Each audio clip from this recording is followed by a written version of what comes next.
We talk about, or I talk about at Dojo, that our bet on AI is a bet on our people.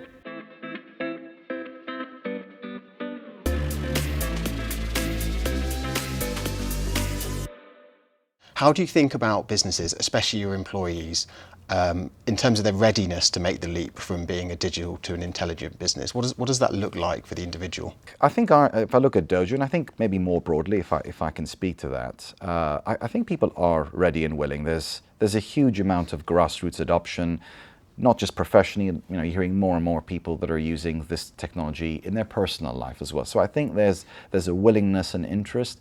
I think where you are seeing hesitation from people, particularly in a professional context, is because of maybe a lack of understanding or trust.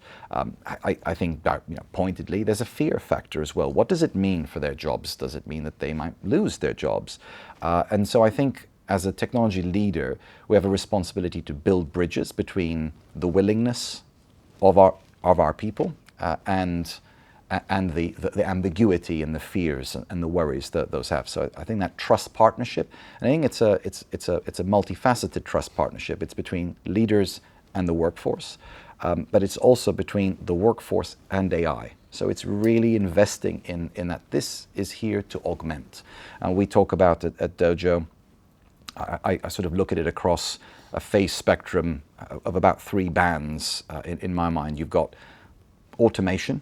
So how can we have it? This is I think the simple, quick wins, the relatively low-hanging fruit.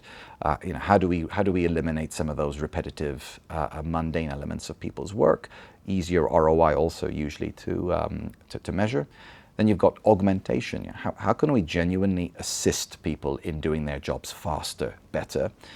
And then I think the vision or the real sort of forward-looking piece would be the amplification of people's work. So how do we reframe how they work, the nature of their role? We talk about, or I talk about at Dojo, that our bet on AI is a bet on our people.